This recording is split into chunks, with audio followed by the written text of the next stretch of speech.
I'll tell you where the band is at now, though. We're kind of fighting with CBS, a huge record company who has Michael Jackson and Paul McCartney and Billy Joel and Culture Club and Rolling Stones and the Dads. I mean, some company. It's like we're just trying to get notice around them. I just wanted to say one of the things I like most about this band is it's totally democratic in every way, in the songwriting and the business affairs, even when it gets down to who gets to sleep on the bed in the hotel. It's totally democratic. We cram 6 people into a small hotel room and it's uncomfortable. Tempers flare often, but after the fight or after the disagreement, every single time we laugh about it, and I think that is the key to why this band's so successful.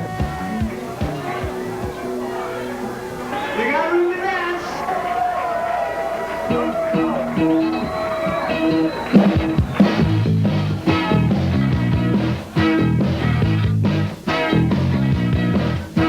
My youth spent getting bent out of shape, rub myself the wrong way in so many clothes scrapes. Oh yeah, that's right. Every boat that I'd roll would send me up the creek.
think the band's great now. The people in it, Kevin and Mike and David, it's, we really work really well together. Kevin and David and I have gotten down a real teamwork in writing the songs. And in fact, it's almost clairvoyant at times. Kevin will say, I want to do something with African rhythms and something. And I'll say, yeah, well, I was thinking the same thing. And David will chime right in, and we don't really have too many arguments about the songwriting. It's a real give and take.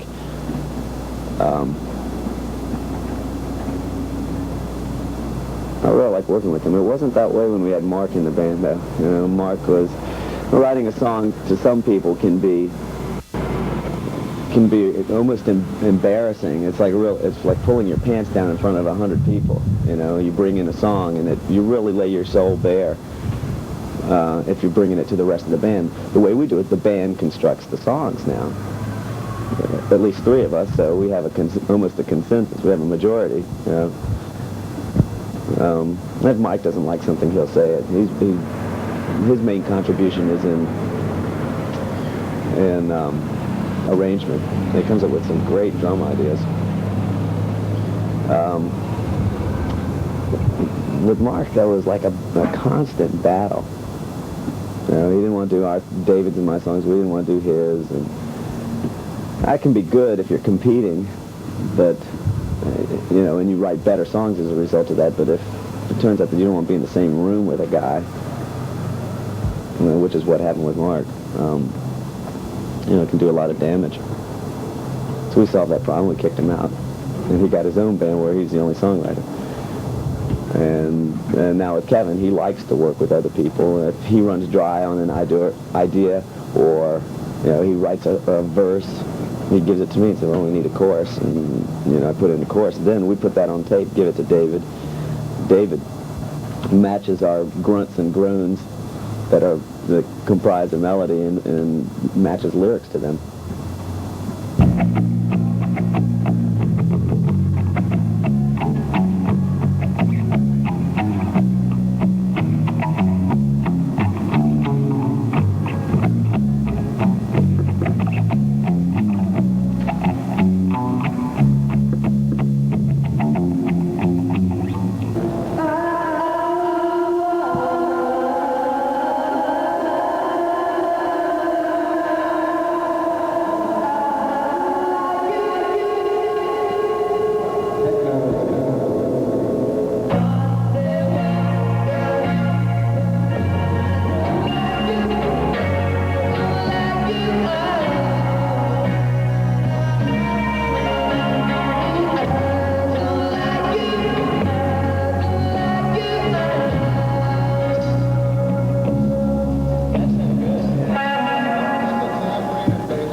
As far as the songwriting goes, I think that that's also democratic. David writes the lyrics. He writes very good lyrics. Brian is the melody maker. He comes up with great melodies. David and Brian combined make a great team. Kevin's as a new addition, and he's filling up some of the gap that was left. And it's my job basically to interpret Brian's melodies and David's words and put a beat to it that is representative of the type of music that they write, which is very good. We've seen probably 15 sunrises in the last 30 days, and we're all just about out of energy, but I gotta tell you, I love it. I wouldn't want to do anything else. People say, that's stupid. Why are you running yourself into the ground and doing this? Well, I gotta say, I could have been managing a sub shop.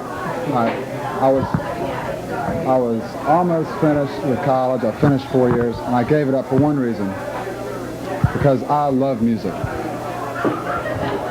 And I love these guys.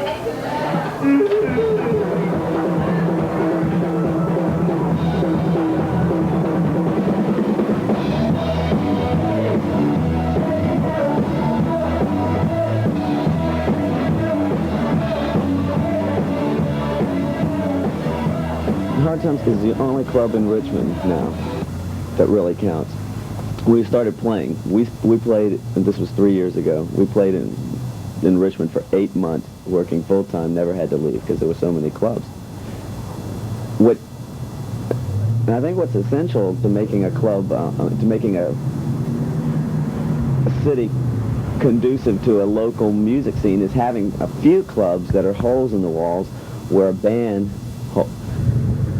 can really stink. You know, a band has to stink for its first few times out playing, which we did and every other band did. Some bands stunk more than others. And some bands still stink. And you had, like, there was a place called Stuffy's and a place called Benny's, and they were really dumps, but some of those nights were the greatest nights ever that I can remember.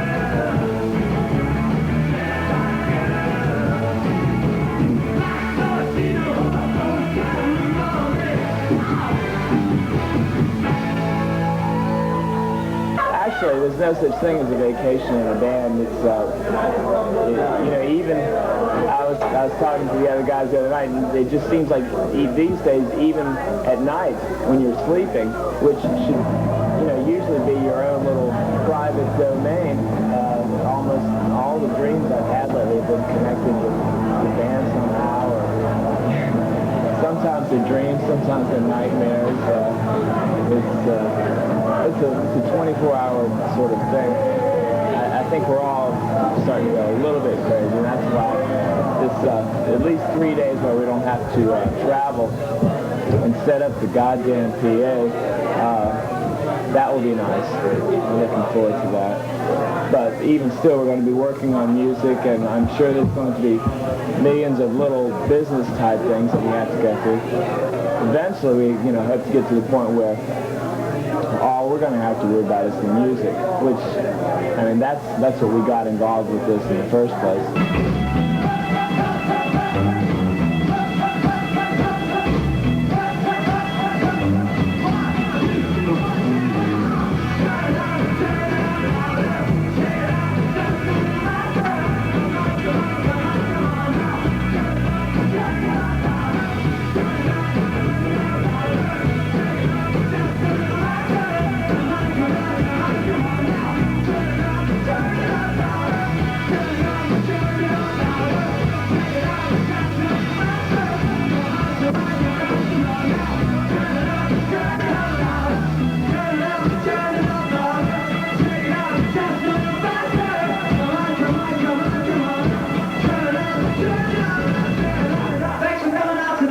Kevin, how do you feel about American music versus English music?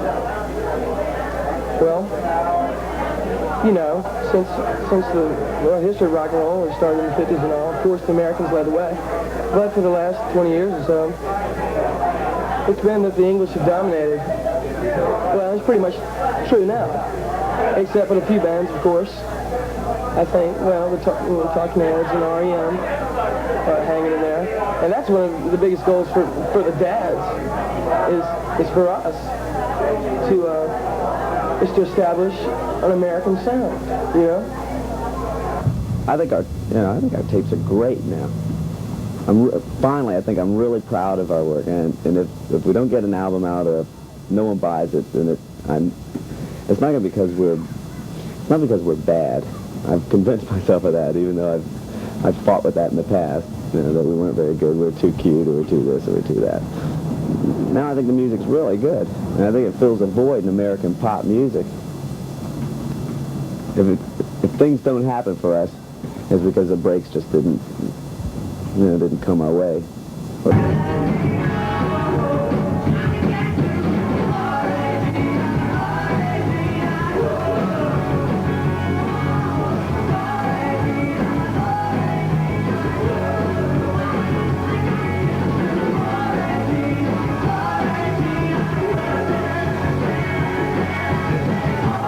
like to experience some type of success.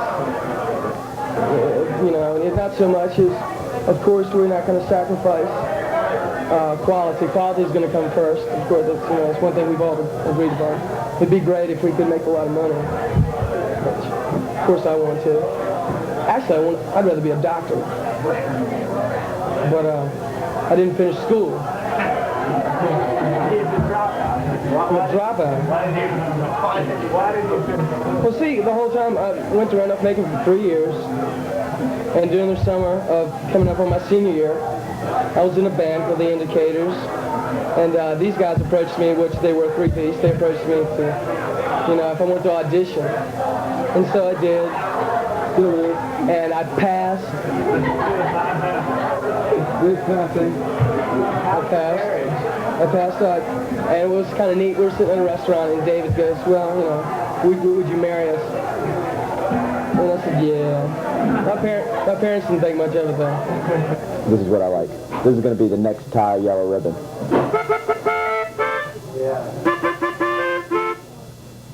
Do what you want to.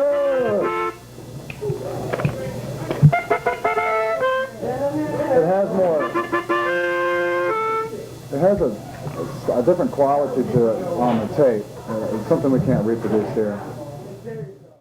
Dear debutante, when her daddy's gone, fear Ben being the vampire, big golly gone.